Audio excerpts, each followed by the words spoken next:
बिस्मिल्लाहिर्रहमानिर्रहीम। अस्सलाम वालेकुम।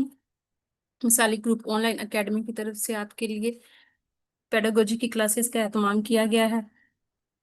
पेडागोजी जैसे कि आपको पता है कि एजुकेशन सिस्टम यानी कि कोई भी तालीमी इदारा है, उसमें आपने अगर किसी भी जॉब के लिए अप्लाई किया है, चाहे वो किसी भी स्केल के लिए हो, कॉलेजेस में हो, हायर सेकेंडरी स्कूल्स हो, प्राइमरी स्कूल हो, तो उसमें जो है पेडागोजी जो है वो एक अहम अंसर होता है।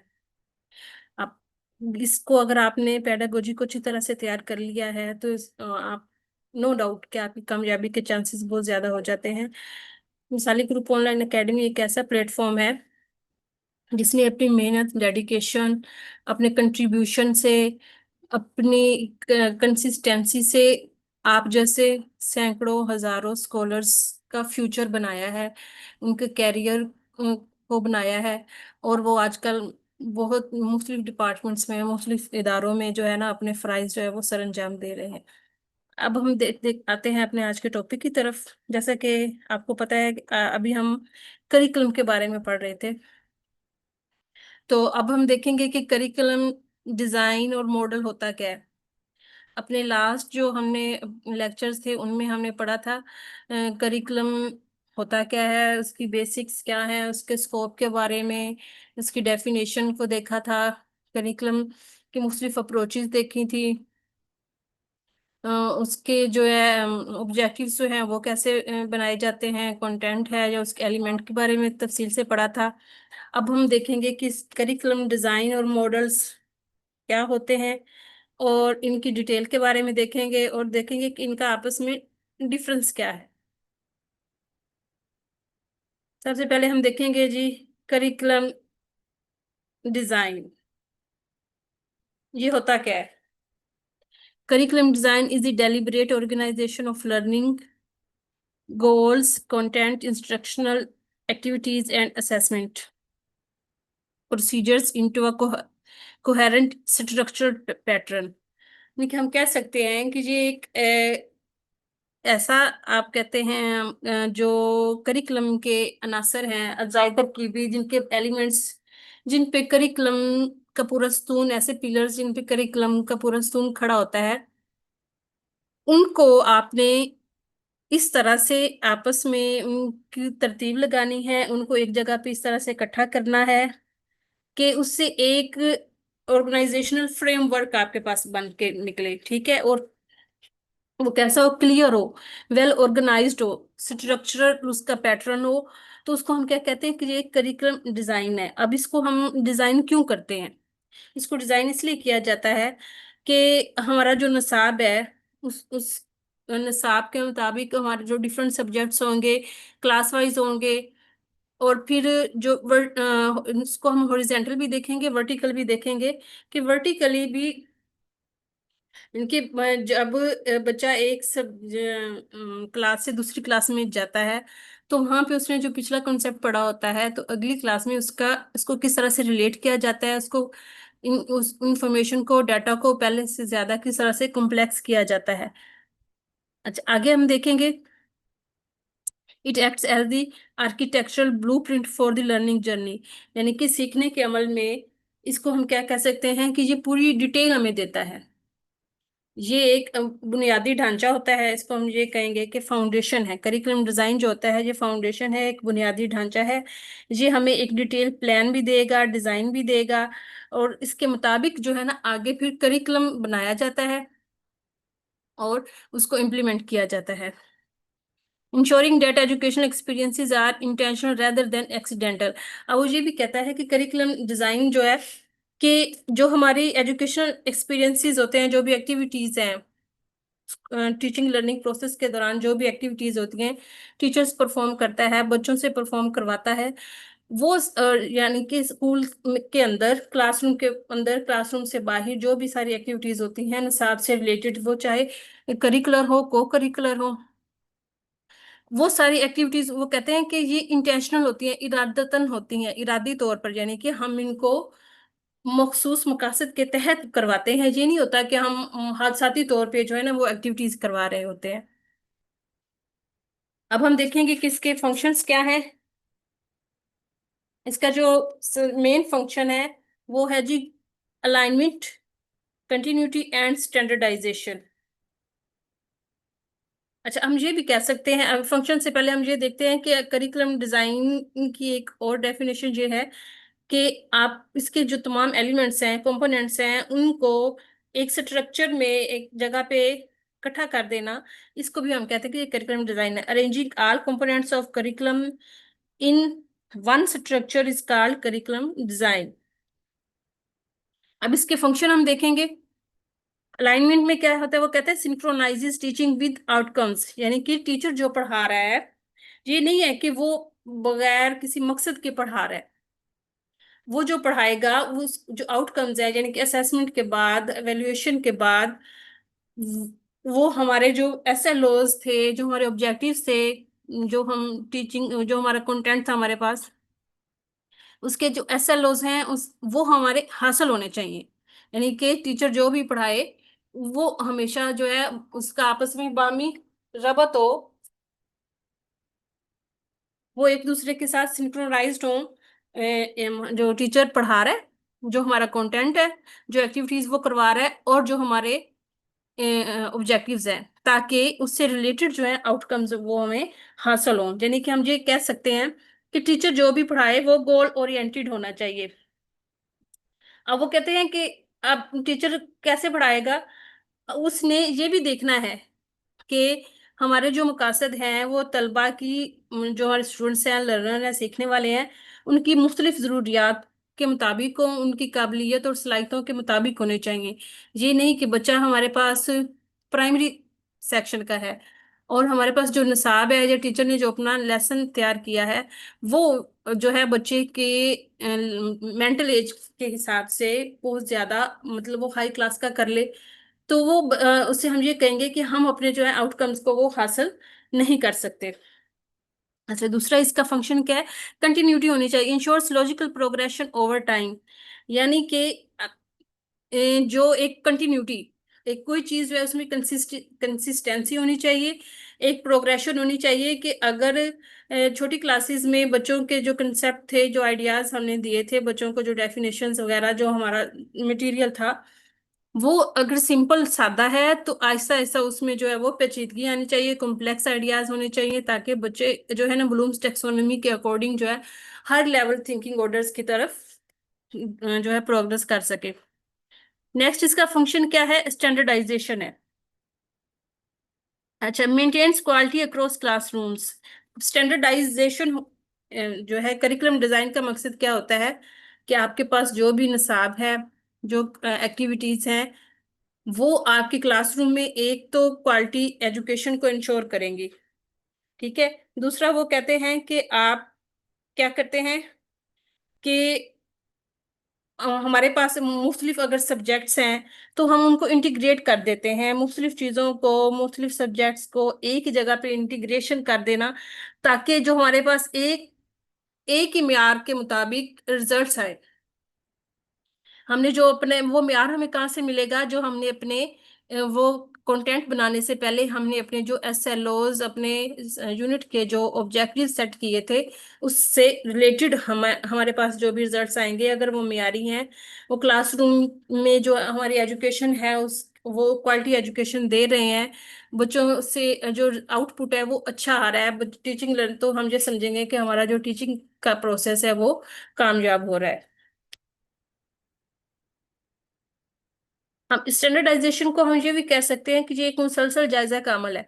यानी कि आपको कैसे पता चले हम टीचर अगर क्लास में काम कर रहा है, वो सिर्फ टीचिंग ही कर रहा है, वो बच्चों को असेस नहीं कर रहा, इवेलुएट नहीं कर रहा, उसने किसी चीज की मेजरमेंट नहीं की, तो हमें कभी भी पता नहीं चलेगा कि हमारा जो निसाब है वो स्टैंडर्डाइज है, तो क्या उससे जो है हमारे आउटपुट जो है वो उस जो हमने सोचा था वो उस मकासद के अकॉर्डिंग वो आउटपुट आ भी रहे हैं या नहीं आ रहे हैं। स्टैंडर्डाइजेशन की एक एग्जांपल हम ये लेते हैं कि हमारे पास जैसे कोई एग्जाम सिस्टम चलता है, या हमारे पास जो एक निसाब होता है, जैसे आजकल पाकिस्तान में एसएनसी सिंगल नेशनल करिकुलम लागू है, तो इसको हम ये कहेंगे कि ये स्टैंडर्डाइज्ड करिकुलम है हमारे पास, कि ये जो है निसाब हमारे पास प्राइमरी स्कूल, अगर वो हमारे पास हाई स्कूल है, प्राइमरी है, एलिमेंट्री है, वो पब्लिक है चाहे प्राइवेट है, या कोई दीनी मदारस है, या पाकिस्तान के इंटरनेशनल स्कूल्स हैं, हाई फाई स्कूल हैं, हर एक इदारे में जो ये सिलेबस जो है वो पढ़ाया जाएगा। इसका मतलब ही क्या है कि इसने पूरी कौम को एक जगह पे यूनिफॉर्म करना है, यूनिटी देनी है। वो इंसाफ से मुराद वो ये चाहते हैं कि बच्चों में एजुकेशन के हिसाब से डिफरेंस ना आए, कि बच्चा या हमारी सोसाइटी, हमारी कम्युनिटी ये ना सोचे कि अगर हमारे बच्चों को ये फैसिलिटीज नहीं दी गई हैं, इस वजह से हमारे बच्चे जो हैं वो पीछे रह गए हैं। तो एक इंसाफ कर दिया गया है ताकि किसी किस्म के कोई डिफरेंसेस जो है वो पैदा ना हो। नेक्स्ट हम देखेंगे करिकुलम डिजाइन प्रोसेस होता क्या है। इसके इसके स्टेप बाय हम देखेंगे, स्टेप बाय स्टेप डायग्नोसिस। सबसे पहले हम क्या करते हैं, identify the needs of the learners and society. हम सबसे पहले कहते हैं नीड बेस्ड जो है असेसमेंट करेंगे कि हमारी सोसाइटी को और हमारे जो लर्नर्स हैं, हमारे स्कूल में पढ़ने वाले जो तलबा तालबात हैं, उनकी ज़रूरियात क्या हैं, और क्या वो ज़रूरियात जो हैं हमारी सोसाइटी की, हमारे तलबा की, हमारे स्कूल्स की, क्लासरूम्स की ज़रूरियात, क्या वो हमारे जो कौमी मकासद हैं उनके साथ मैच करती हैं या नहीं करती हैं। वहां से फिर हम जो है अपने कौमी मकासद से और इदारे की और मुआशरे की, कम्युनिटी की ज़रूरियात से देखते हैं कि अब हमने जो है अपने करिकुलम को, अपने एजुकेशन सिस्टम को किस तरफ लेके जाना है। उसके बाद है जी फॉर्मुलेशन है, defining clear measurable goals and objectives. अब हमने देख लिया कि हमारे इदारों को किस चीज़ की ज़रूरत है, अब उसके मुताबिक हमारे जो है एसएलओज बनाए जाते हैं, ऑब्जेक्टिव्स, एम्स, गोल्स ये सेट किए जाएंगे। तीसरे नंबर पे आता है जी सिलेक्शन है, choosing relevant content and instructional material है। अब हमारे एसएलओज जो है, स्टूडेंट लर्निंग आउटकम्स जिनको हम कहते हैं, वो हमारे सेट हो गए हैं। हमें पता है कि हमने प्राइमरी पोर्शन में, अगर हमारे पास एलिमेंट्री पोर्शन है, हाई है, कौन कोई सब्जेक्ट जैसे मैथ है, फिजिक्स है, केमिस्ट्री है, बायो है, जनरल साइंस है, इंग्लिश है, कोई भी सब्जेक्ट है, तो उनके जो है ना, हमने कौन से age wise, step wise, class wise जो है हमने कौन से जो है ना अपने एसएलओ जो है वो मुतय्यन कर दिए हैं। अब जो एसएलओ है उसके मुताबिक अब हम क्या करेंगे, कंटेंट ढूंढेंगे, मटेरियल ढूंढेंगे, ऐसा डाटा ढूंढेंगे जो हमारे उन एसएलओज को मीट कर सके। ऑर्गेनाइजेशन है जी। अब उसके बाद अब देखेंगे कि sequencing topics for logical knowledge building. अब वो कहते हैं कि जो हमारे पास अब डाटा हमने ढूंढ लिया है, कंटेंट आ गया है, अब कंटेंट को वो एक स्टेप बाय स्टेप, एक सीढ़ी के तौर पे, और उसमें कंटिन्यूटी हो, सीक्वेंस हो, तसलसल हो, बाहमी रबत हो, उस हिसाब से हम क्या करेंगे कि अपने जो हमारे पास सब्जेक्ट मैटर आया है, हमारे पास जो कंटेंट आया है उसको इकट्ठा करेंगे। नेक्स्ट है जी इम्प्लीमेंटेशन है, putting the plan into active classroom practice. अब हमारे पास ऑर्गेनाइजेशन होगी, मतलब हमारे पास टेक्स्ट बुक बन गई है निसाब की, उसको अब हम क्या करेंगे, इम्प्लीमेंट करेंगे। इम्प्लीमेंट कैसे करेंगे, टेक्स्ट बुक बन गई, डिलीवर हुई है, स्टूडेंट्स को मिली, टीचर्स की ट्रेनिंग हुई, टीचर्स को नए हिसाब के मुताबिक ट्रेन किया गया। अब क्या होगा, टीचर क्लासरूम में अपने उस नई मेथोडोलॉजी को यूज करते हुए अपना जो कंटेंट है वो डिलीवर करेगा।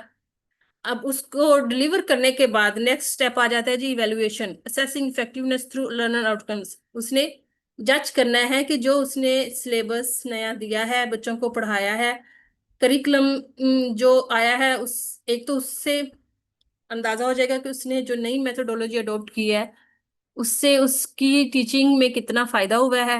दूसरा, उसको ये भी पता चल जाएगा कि उसकी टीचिंग से बच्चों की लर्निंग कितनी इफेक्टिव हुई है, बच्चे कहाँ तक जो है वो अपना आउटपुट दे सके हैं और अपने गोल्स को मीट कर सके हैं।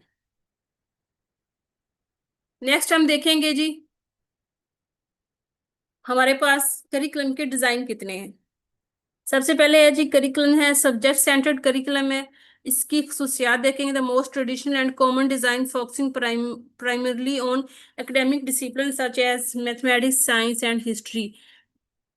इसको हम ये कह सकते हैं कि ये पुराना तरीन है। ग्रीक यानी कि यूरोप, वो यूनान में भी यह करिकुलम डिजाइन जो है ये वाला इस्तेमाल किया जाता था। ये कदीम तरीन है। इसमें क्या होता है कि ज्यादातर फोकस किस बात पे होता है, कंटेंट को डिलीवर करने पे होता है, यानी कि टीचर के पास क्या मवाद है, उसने बच्चों को डिलीवर कैसे करना है।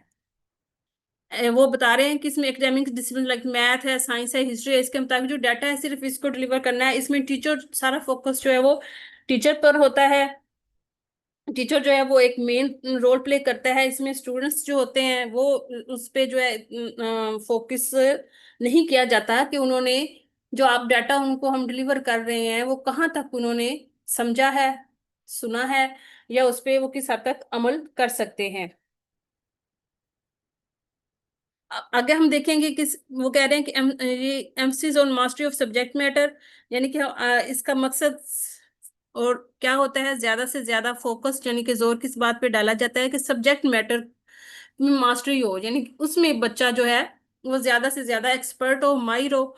Highly structured and logical organisation पे, यानी कि आपके पास जो मवाद है वो सिस्टमेटिकली आपको जो आइडियाज इंफॉर्मेशन, कोई भी कंपोनेंट्स इंफॉर्मेशन के जो दिए जाते हैं, वो कहते हैं कि हमने उनको एक लॉजिक के तहत एक फ्लो के जरिए से उनको स्टेप बाय स्टेप जो है फॉलो करना है। Content is fragmented into separate entities. हमारे पास जो एक कंटेंट होता है वो कहते हैं कि इसको वो तोड़ देते हैं, ब्रोकन होता है, स्प्लिटेड होता है, और इस तरह से इंडिपेंडेंट यूनिट बना दिए जाते हैं कि बच्चे को मवाद को समझने में आसानी पैदा हो।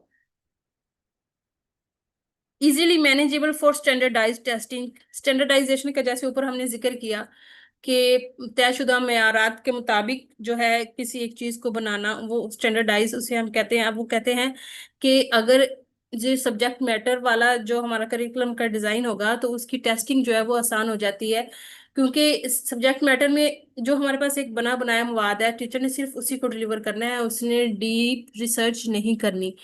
अब वो उसकी टेस्टिंग इसलिए आसान हो जाती है कि जो बना बनाया मवाद है उसमें से टेस्ट बनाना और वो उसको लागू करना मुख्तलिफ इदारों पर आसान होता है। इसकी एक एग्जांपल हम ये लेते हैं स्टैंडर्डाइज टेस्टिंग की, कि इसमें अब अगर आप में से कोई जॉब करता है तो जैसे पाकिस्तान पंजाब के अ, हमारे पब्लिक स्कूल्स में, पहले तो खैर प्राइवेट स्कूल्स में भी होता था, अब पब्लिक स्कूल्स में कुछ सालों बाद दोबारा उन्होंने शुरू किया। जैसे पैक के पहले एग्जाम होते थे 5th और 8th क्लास के, अब उन्होंने पैक्टा कर दिया है। तो पैक्टा ने इस दफा जैसे 8th क्लास के लिए है, इसके अलावा भी वो जो साल के दौरान असेसमेंट करते हैं वो भी अब पैक्टा के तहत ही होती है। तो उसमें पेपर जो है वो जैसे पैक्टा ने बना के दे दिया है, अब वो कहीं भी होगा किसी भी इदारे में, तो वो उस हिसाब से टीचर ने क्या करना है, पेपर उसने टेस्ट लेना भी है, टेस्ट बनाना भी है और चेक भी करना है जो उन्होंने अपनी स्पेसिफिकेशंस दी होती हैं। तो उसके मुताबिक जो है उसको चेक करना, रिजल्ट्स बनाए जाते हैं। तो इसको हम ये कह सकते हैं कि स्टैंडर्डाइज है, क्योंकि इसमें टीचर की अपनी मर्जी, उसकी मर्जी शामिल नहीं होगी, उसका कोई अमल दखल ऐसा नहीं होगा कि वो उसको चेंज कर सके। जैसे हम ये कह सकते हैं कि 9th 10th एग्जाम जो हमारे बोर्ड के होते हैं ये भी स्टैंडर्डाइज होते हैं। अगर एक बोर्ड ले रहा है तो वो अपने से रिलेटेड जितने भी उसके मुल्का अदारे होंगे वो सारे वो उसी ही पैटर्न को फॉलो करेंगे, उसी एग्जाम सिस्टम को फॉलो करते हैं। अच्छा, इसमें क्या होता है, जैसे जैसे हम आइल्स है, टोफल है, एम कैट है, इस तरह के जो टेस्ट होते हैं इनको भी हम स्टैंडर्डाइज ही कहेंगे। अब इसमें हम ये देख सकते हैं कि इसमें कुछ प्रॉब्लम्स आ जाती हैं सब्जेक्ट सेंटर्स में। बच्चे की लर्निंग के हिसाब से ये होता है कि इसमें रोट लर्निंग की हम कह सकते हैं कि बच्चा जो है ना रोट लर्निंग की तरफ जाता है, क्योंकि उसने मवाद को हजम करना है, सीखना है, अपनी मेमोरी में लेके आना है, मेमोराइजेशन अपनी ज्यादा से ज्यादा करनी है, तो वो रटा सिस्टम की तरफ आ जाता है। इसमें बच्चे की जो है जरूरियात को, उसकी दिलचस्पी को, उसके रुझानात क्या है, बच्चे का एप्टीट्यूड और उसका फोकस, उसको जो है ना गैर अहम समझा जाता है, उस पर इतनी ज्यादा तवज्जो नहीं दी जाती। बच्चा इसमें क्या होता है, पैसिव हो जाता है, क्योंकि उसका जो कोई ऐसी एक्टिव पार्टिसिपेशन नहीं होती, उसने सिर्फ सुनना होता है। अब इसमें एक ये होता है कि वाइड वैरायटी ऑफ जो है ना, हम कहते हैं कि नॉलेज की या बुक्स की जो है ना वो बहुत ज्यादा होती है, कि बच्चे को ज्यादा से ज्यादा नॉलेज देना इसका मकसद होता है। अब हम देखेंगे कि मॉडर्न डिजाइन जो है वो कौन से आए हैं। सब्जेक्ट सेंटर, इनको जब उन्होंने देखा कि इसको अपनाने से बहुत सारी खामियां भी हो सकती हैं, तो उसको मीट करने के लिए उन्होंने जो है हमारे, हम ये कहते हैं कि हमारी ने तालीम ने रिसर्च की, मेहनत की, उसके बाद हमारे पास मुख्तलिफ ये जो है ना करिकुलम डिजाइन आए। पहले, सबसे पहले हम देखेंगे कि इसमें लर्नर सेंटर्ड है। Focuses on individual interest needs and developmental stages, the curriculum is flexible and dynamic. वो कहते हैं कि लर्नर सेंटर, जैसे नाम से ही जाहिर हो रहा है कि इसमें बच्चे पे सबसे ज्यादा जो है फोकस किस पे रखा जाता है, तलबा पे रखा जाता है। तलबा की दिलचस्पी को, उनकी ज़रूरियात को बच्चों की सलाहियतों के मुताबिक, उनकी काबिलियत के मुताबिक जो है वो सेट किए जाते हैं गोल्स, और फिर उसके मुताबिक जो है एक्टिविटीज करवाई जाती हैं। इसका मकसद जो होता है कि बच्चे की ओवरऑल नशोनुमा, यानी कि बच्चे की मुआशी, माशरती, जज्बाती, ज़हनी हर तरह की नशोनुमा पे फोकस किया जाता है। अच्छा, और इसमें ये देखा जाता है करिकुलम जो फ्लेक्सिबल होता है, डायनामिक होता है, यानी कि इसमें लचक पाई जाती है। कि इसको हम ये नहीं कह सकते कि हाँ सब्जेक्ट सेंटर की तरह कि अगर उसमें जो मालूमात है, मवाद है, उसको हम आगे पीछे नहीं कर सकते। मुराद के जो उसमें डाटा दिया गया है वो बच्चे ने मेमोराइज करना होता है, उसको आप जो है तब्दील नहीं कर सकते। लर्नर सेंटर में क्या होता है कि बच्चा अपनी मर्जी से, अपनी पेस के मुताबिक जो है वो अपने सीखने के अमल को आगे थोड़ी कमी बेशी भी कर सकता है। और जो है वो फ्लेक्सिबल इस हिसाब से भी होता है कि बच्चा जो है एसएलओ के मुताबिक कोई डिफरेंट एक्टिविटी कर सकता है, अपना कंटेंट जो है वो बाकी स्टूडेंट से थोड़ा डिफरेंट भी ला सकता है, डीप रिसर्च करके। ये नहीं कि वो एक गैर मुतलका जो है वो कंटेंट ले आए। इसका मकसद क्या होता है, empower students to shape their own learning path, यानी कि बच्चे अपनी मर्जी से जो है अपने लर्निंग पाथ को जो है वो मजबूत करते हैं, एम्पावर करते हैं। अच्छा, इसके जो फायदे जो हम ये कह सकते हैं कि इसमें बच्चे जो में कॉन्फिडेंस पैदा होता है, बच्चे अपनी मर्जी के मुताबिक सीखते हैं।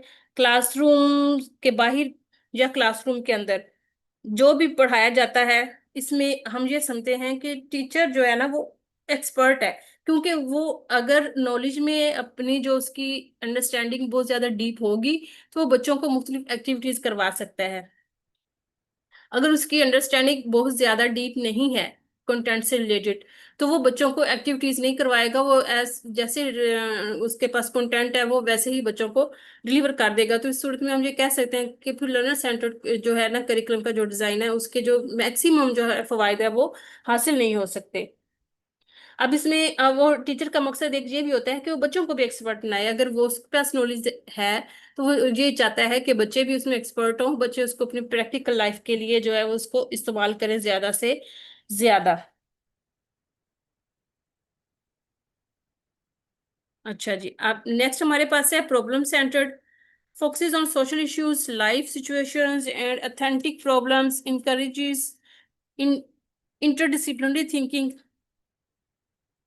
इसका फोकस क्या होता है, जैसे नाम से जाहिर है प्रॉब्लम सेंटर है, तो ऐसे कुछ बच्चे के जो मुआशी माशरती मसाइल होते हैं, उसकी जिंदगी की मुख्तलिफ किस्म के हालात होते हैं, कोई सडन सिचुएशन आ जाती है, इमरजेंसी हो सकती है, कोई ऐसी प्रॉब्लम, उनको सबको हल करने की सलाहियत बच्चों में पैदा करने के लिए प्रॉब्लम सेंटर्ड करिकुलम डिजाइन को जो है वो करिकुलम पे लागू किया जाता है।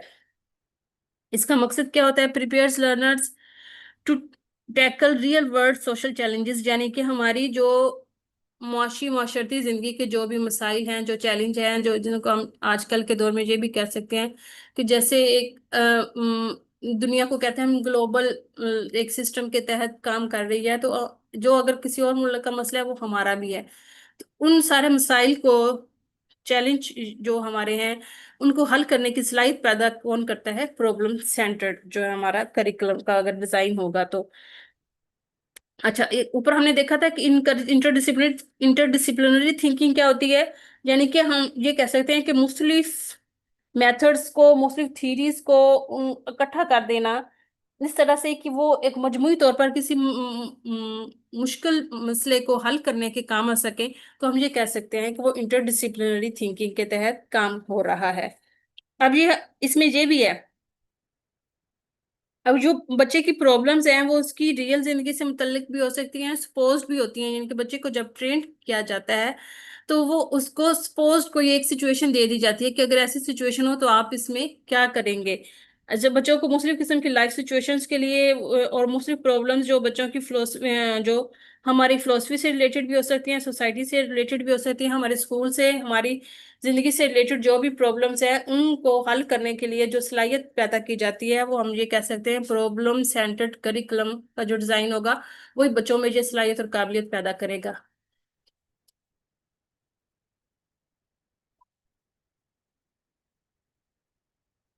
अब हम देखेंगे करिकुलम मॉडल्स। ये conceptual framework for systematic development. Curriculum model जो होता है ये एक थ्योरी देता है, और ये जो हमारे करिकुलम की नेचर और इसके प्रोसेस को बयान करता है डेवलपमेंट के दौरान, यानी कि जब करिकुलम को बनाया जा रहा होता है। अब जो करिकुलम का डिजाइन है वो हमेशा जो है वो करिकुलम मॉडल को देख के ही डिजाइन को बनाया जाता है। अब हम जो है ना मुख्तलिफ करिकुलम के मॉडल्स के बारे में थोड़ा सा देखेंगे। हमारे पास सबसे पहले है दी टेलर मॉडल। 1949 में राल्फ टेलर ने जो अपना मॉडल पेश किया था, इसको वो कहते हैं कि ये एक डिडक्टिव एंड लीनियर अप्रोच है focusing on pre determined objectives, यानी कि हमारे पास पहले से तयशुदा ऑब्जेक्टिव्स होंगे निसाब से रिलेटेड, उसके मुताबिक एक अप्रोच जो है वो बनाता है। टेलर ने जो अपना एक मॉडल दिया है उसको हम ये कहते हैं डिडक्टिव है। डिडक्टिव क्या होता है कि इसमें आपको एक जनरल रूल पहले दे दिया जाता है, उसके अकॉर्डिंग जो है स्पेसिफिक जो एग्जांपल्स जो है ना वो बच्चा हल करता है, लर्नर वो करता है, तो वो यानी कि हम ये कह सकते हैं कि जनरल टू स्पेसिफाई जाता है, यानी कि थ्योरी आपके पास पहले से मौजूद है, उसके मुताबिक एग्जांपल्स को हल करके हम वेरीफाई करते हैं कि ये थ्योरी दुरुस्त है या नहीं है। जैसे फर्ज करें हमारे पास कोई साइंस की कोई थ्योरी है, मैथ का कोई फार्मूला है, वो फार्मूला आपको एक पहले दे दिया जाता है, उसके मुताबिक पूरी एक एक्सरसाइज होगी या चंद क्वेश्चन है उसको बच्चे ने हल करना है, तो वेरीफाई हो जाएगा कि ए जमा बी का मुरब्बा इतना होता है। कोई भी फार्मूला है उस पे आप लागू कर सकते हैं। अब हम देखेंगे कि ये फ्लो चार्ट उसका कैसे चलता है। सबसे पहले वो कहता है जी purposes, what educational goals should we seek, हमने कौन क्या सीखना है वो हमारे गोल्स बताएंगे। उसके मुताबिक वो कहता है कि फिर experiences, what experiences will reach these goals, हम कौन कौन सी एजुकेशनल एक्टिविटीज करेंगे करिकुलम से रिलेटेड अपने क्लासरूम में, क्लासरूम से बाहर, कि हमारे जो पर्पस हैं उनको हम हासिल कर सकें। नेक्स्ट वो कहता है कि जी organization, how can experience be effective. अब हम एक्सपीरियंसेस डिफरेंट हो सकते हैं, तो उनको इनको इफेक्टिव बनाने के लिए उनको ऑर्गेनाइज किया जाता है। ऑर्गेनाइज कैसे किया जाएगा कि उस टीचर ने स्कूल अपने क्लासरूम में जो अपना एक लेसन है उसको डिलीवर कैसे करना है। लास्ट उसका जो एक स्टेप है वो है जी इवेल्युएशन है। वो कहता है कि आपने सबसे पहले अपने गोल बना लिए हैं, फिर उसके मुताबिक अपना कंटेंट भी देख लिया है, कंटेंट को डिलीवर भी किया है, डिलीवर करते हुए आपने डिफरेंट एक्टिविटीज ऑर्गेनाइज भी की हैं। अब वो उसको इवेलुएट करेगा, फिर देखेगा कि हमने जो अपना गोल सेट किए थे वो उसके मुताबिक टीचर ने जो कंटेंट डिलीवर किया है और बच्चों ने कहाँ तक सीखा है। नेक्स्ट हमारे पास है जी हिल्डा टाबा ग्रोस, इसको हम कहते हैं ग्रास रूट्स अप्रोच।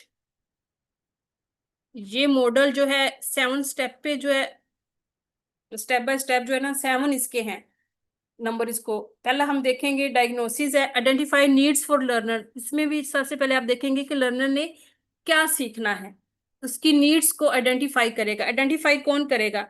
हमारी सोसाइटी करेगी, हमारे जो कौमी मकासद होते हैं वो करेंगे।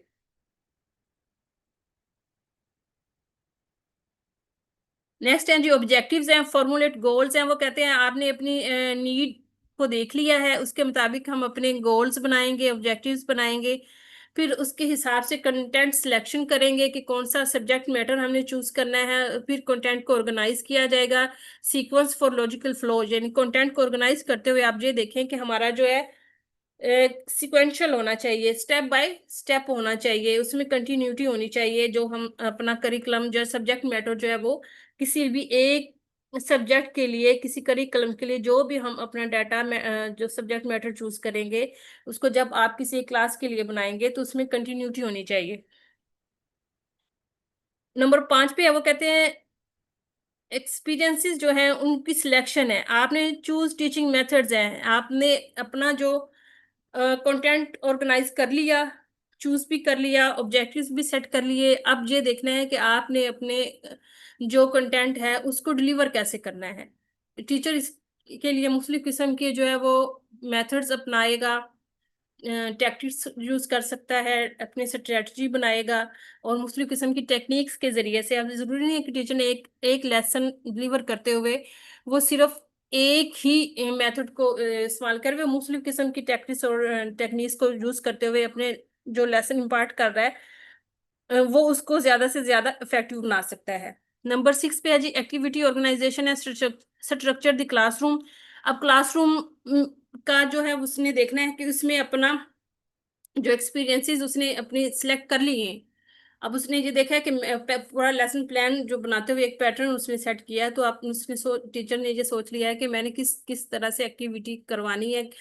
अब वो नंबर 6 पे वो इसको प्रैक्टिकल करेगा। नंबर 5 पे जी उसका एक थ्योरेटिकल है, ये हमसे उसने एक खाका बनाया है। नंबर 6 जो है एक्टिविटी ऑर्गेनाइजेशन है, वो प्रैक्टिकल करेगा, डिलीवर करेगा, बच्चों से भी एक्टिविटीज करवाएगा, खुद भी करेगा, ताकि जो उसका जो लेसन है वो ज्यादा से ज्यादा जो है इफेक्टिव हो सके।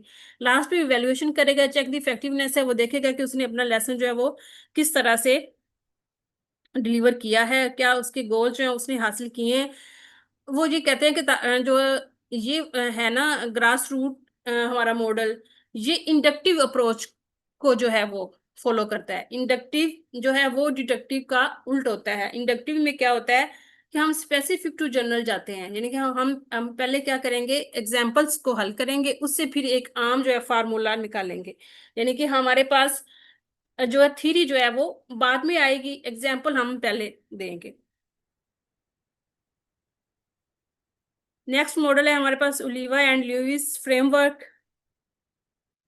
इससे में पहले हम देखेंगे ओलिवा। इसका मॉडल जो है वो 12 कंपोनेंट्स, यानी कि उसने 12 मुख्तलिफ स्टेप बताए हैं अपने।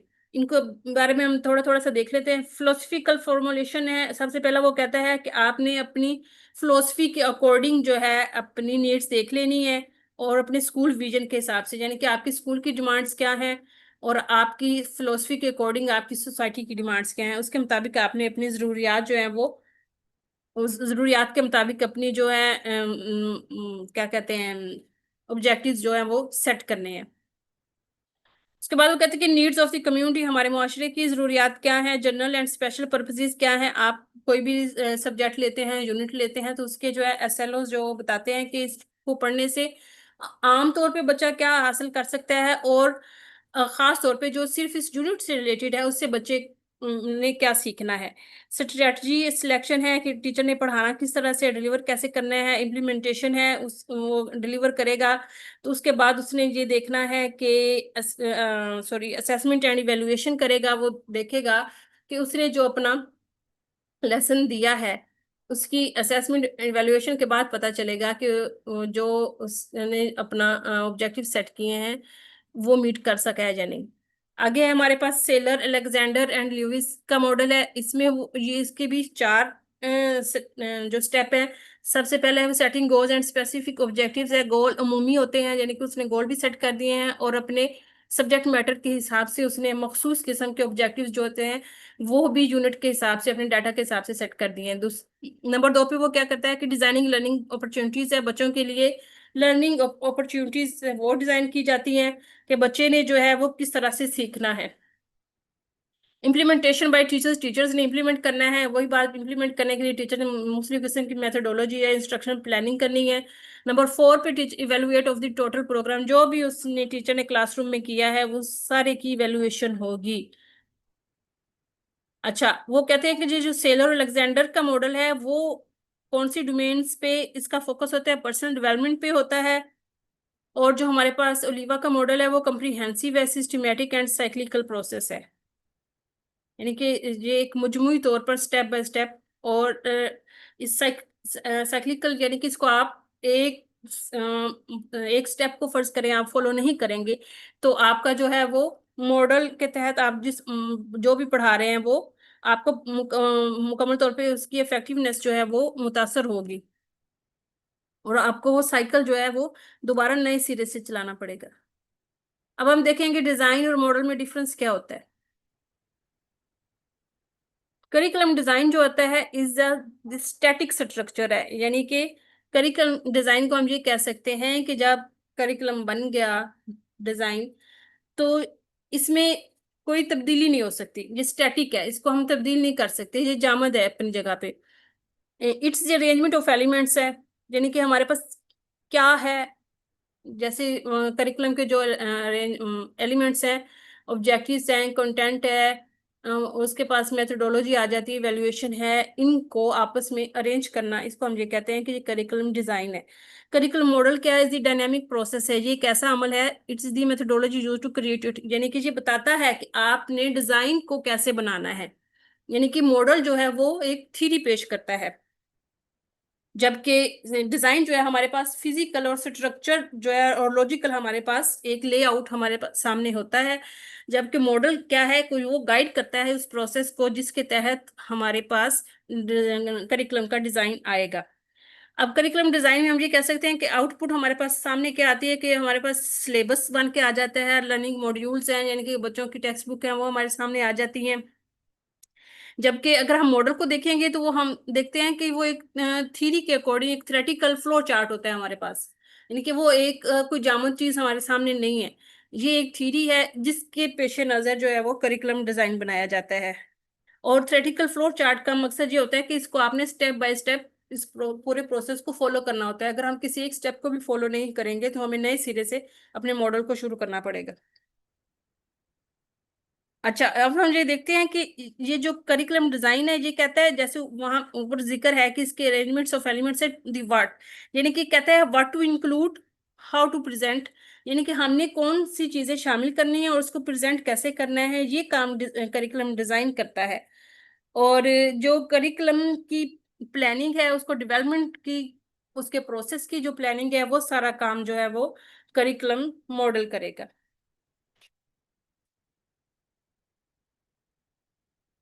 अब हम एक एग्जांपल से समझेंगे करिकुलम डिजाइन और मॉडल के डिफरेंस को। केस ए हमारे पास, इसमें हमारे पास एक लर्नर सेंटर्ड क्लासरूम दिया गया है। इसमें बच्चे जो है, एक मोंटेसरी स्कूल है, allows Montessori school allow students to lead project based on their curiosity, यानी कि बच्चों को उनके मुतजस्सिस, क्योंकि एक तबीयत होती है ना स्टूडेंट्स की, कि वो हर इंसान की होती है कि वो सीखना चाहता है, देखना चाहता है, तो उनको एक प्रोजेक्ट बेस्ड जो लर्निंग का एक सिनेरियो दिया गया है। इसमें हम ये कह सकते हैं कि डिजाइन क्या है, लर्नर सेंटर्ड, क्योंकि प्रोजेक्ट भी हमेशा हम बच्चे के सर पे होता है कि उसने उसको किस तरह से लेके चलना है, कैसे हैंडल करना है, कि बच्चा अपनी पेस के मुताबिक, अपनी मर्जी के मुताबिक, अपनी काबिलियत और सलाहियत के मुताबिक जो है ना प्रोजेक्ट को हैंडल करेगा। तो इसको हम ये कहते हैं कि डिजाइन कौन सा है, लर्नर सेंटर्ड है। अब इसका मकसद क्या है कि आपने क्योंकि हमारे पास प्री डिफाइंड ऑब्जेक्टिव्स नहीं है, बच्चे ने खुद से सारा काम करना है, तो हम ये कह सकते हैं कि मॉडल जो है वो ताबा का है, ग्रास रूट्स है, यानी कि बच्चा जो है हर स्टेप को ताबा वाले रूट मॉडल के मुताबिक जो है वो फॉलो करेगा, क्योंकि वो पहले मॉडल के अपने प्रोजेक्ट के हिसाब से अपनी ज़रूरियात को देखेगा, अपना जो है वो ऑब्जेक्टिव सेट करेगा, फिर वो अपने प्रोजेक्ट के हिसाब से अपना मटेरियल इकट्ठा करने की कोशिश करेगा, उसको बनाएगा, इम्प्लीमेंट करेगा, ऑर्गेनाइज करेगा। उसके बाद जब वो मुकम्मल हो जाएगा तो उसकी असेसमेंट की जाएगी। अब दूसरा सिनेरियो है हमारे पास, है प्रॉब्लम सेंटर्ड है। ये एक ऐसा स्कूल है जहाँ पे हम एक प्रॉब्लम सेंटर्ड एक केस दिया गया है, high school builds a unit on urban sustainability, यानी कि हाई स्कूल के स्टूडेंट्स हैं हमारे पास मौजूद, और उनको अर्बन सस्टेनेबिलिटी के मुताबिक उनको एक ऐसी सिचुएशन दी गई है जिसको उन्होंने हल करना है। इसके मुताबिक अब हम देखेंगे कि डिजाइन क्या है, यानी कि इसमें बच्चों ने कोई ना कोई प्रॉब्लम, कोई मसला, कोई सूरत हाल को, किसी चैलेंज को हल करना है। तो हमारे पास डिजाइन क्या आ गया है, प्रॉब्लम सेंटर्ड है, यानी कि करिकुलम का डिजाइन जो है वो प्रॉब्लम सेंटर्ड है। और मॉडल क्या है, टेलर का है। टेलर का मॉडल क्यों है, क्योंकि यहाँ पे हमारे पास जो भी एक बच्चों को सिचुएशन दी गई है तो वो प्री डिफाइंड है, यानी कि हमें पता है कि बच्चा इस सिचुएशन से निकलने के बाद बच्चा जो है कौन से ऑब्जेक्टिव्स जो है, कौन से अपने गोल को मीट कर लेगा। ये था हमारा आज का लेक्चर। अब करिकुलम के तकरीबन हमारे जो लेक्चर वो कंप्लीट हो गए हैं। नेक्स्ट हमारा लेक्चर होगा इंस्ट्रक्शन प्लानिंग और टीचिंग स्ट्रेटजी का। उसके बाद हमारे करिकुलम का जो पोर्शन है वो कंप्लीट हो जाएगा। इसके जो नोट्स भी आपको मिल जाएंगे, इसके टेस्ट रिकॉर्डिंग भी आपको मिल जाएगी। अगर आपने इसके बारे में कुछ और मजीद पूछना हो तो आप ग्रुप में डिस्कस कर सकते हैं। बहुत शुक्रिया।